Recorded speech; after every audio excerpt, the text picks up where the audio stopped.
Hello friends, welcome to Vaishali's home kitchen. આજે મેં corn cheese બોલ બનાવ્યા છે, જેની રેસીપી હું તમારી સાથે શેર કરીશ. રેસીપી ગમે તો વિડીયોને લાઈક અને શેર કરવાનું ભૂલતા નહીં. ચેનલમાં નવા હોય તો ચેનલને સબસ્ક્રાઈબ કરી દેજો. તો સૌથી પહેલાં આપણે મકાઈને બાફી લઈશું અને બટાકાને પણ બાફી લઈશું. અહીંયા મેં 2 મકાઈ મીડિયમ સાઇઝની અને 6 મીડિયમ સાઇઝના બટાકા લીધા છે. મકાઈ બફાઈ જાય એટલે વચ્ચેથી આ રીતે કટ લગાવી દઈશું અને હવે આ રીતે આપણે એને છોલી લઈશું, એટલે એકદમ બારીક કટિંગ કરી લઈશું.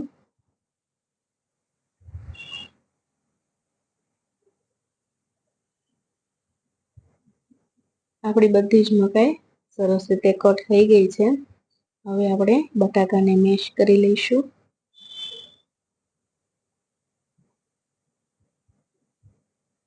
આ રીતે આપણે બધા જ બટાકાને ફોર્કથી મેશ કરી લઈશું. આપણા બટાકા પણ મેશ થઈ ગયા છે. હવે આપણે એક બાઉલમાં ટ્રાન્સફર કરી દઈશું. મકાઈ પણ એમાં એડ કરી દઈશું અને હવે આપણે એમાં 1 નંગ કેપ્સિકમ મરચું ઝીણું કટ કરેલું છે એ એડ કરી દઈશું. અડધો કપ લીલા ધાણા લીધા છે, 1 ઇંચ આદુનો ટુકડો, 2 થી 3 લસણની કળી અને 1 લીલું મરચું એડ કર્યું છે. સ્વાદ પ્રમાણે મીઠું એડ કરી દઈશું. 1 ચમચી મરી પાવડર, 1 ચમચી ચીલી ફ્લેક્સ ને 1 ચમચી મિક્સ હર્બ એડ કરી દઈશું અને હવે 5 ટેબલસ્પૂન બ્રેડ ક્રમ્સ એડ કરી દઈશું બાઇન્ડિંગ માટે.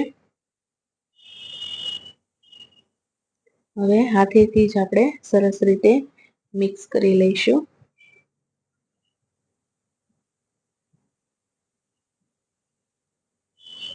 આપણે જોઈ લઈશું કે આપણા બોલ બને છે કે નહીં. તો હવે આ રીતે આપણે બોલ બનાવી લઈશું અને આંગળીની મદદથી વચ્ચે આ રીતે સ્પેસ કરી દઈશું અને વચ્ચે ચીઝ ક્યુબ રાખી દઈશું. તમે ચીઝ ક્યુબ સ્કીપ કરી શકો છો.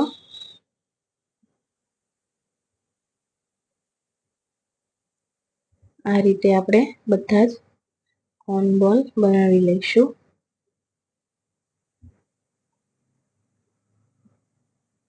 એકદમ ઈઝી છે બનાવવા.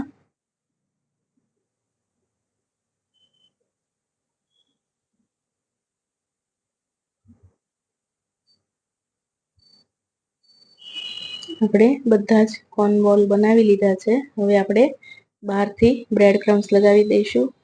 હું અહીંયા સેલો ફ્રાય કરવાની છું.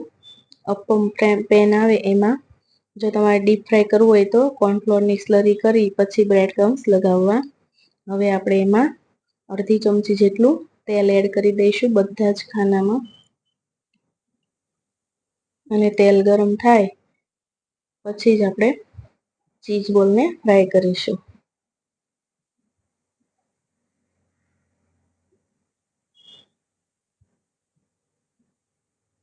હવે આપણે ચીઝ બોલ રાખી દઈશું અને સ્લો ફ્લેમ પર કરીશું.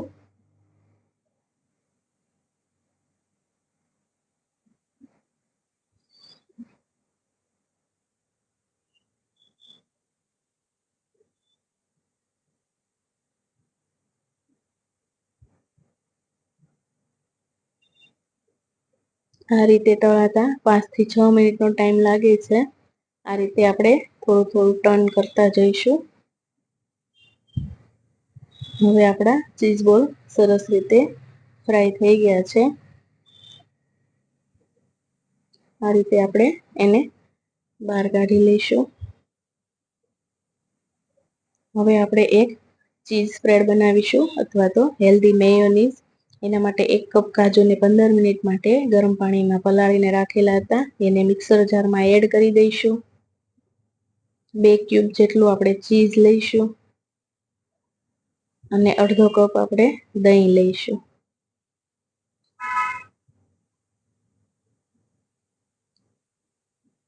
સ્વાદ પ્રમાણે મીઠું નાખી અને સરસ રીતે બ્લેન્ડ કરી લઈશું.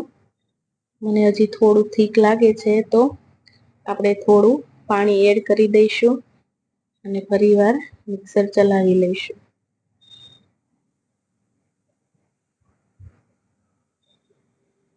મિત્રો તમે જોઈ શકો છો કે આપણું ચીઝ બ્રેડ એકદમ સરસ બની ગયું છે.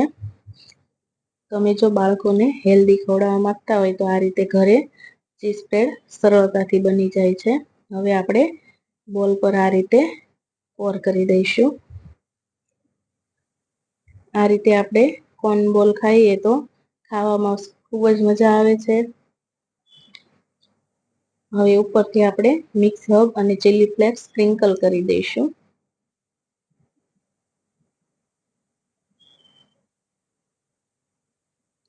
મિત્રો તમને મારો વિડીયો ગમ્યો હોય તો લાઈક, શેર અને સબસ્ક્રાઈબ કરી દેજો.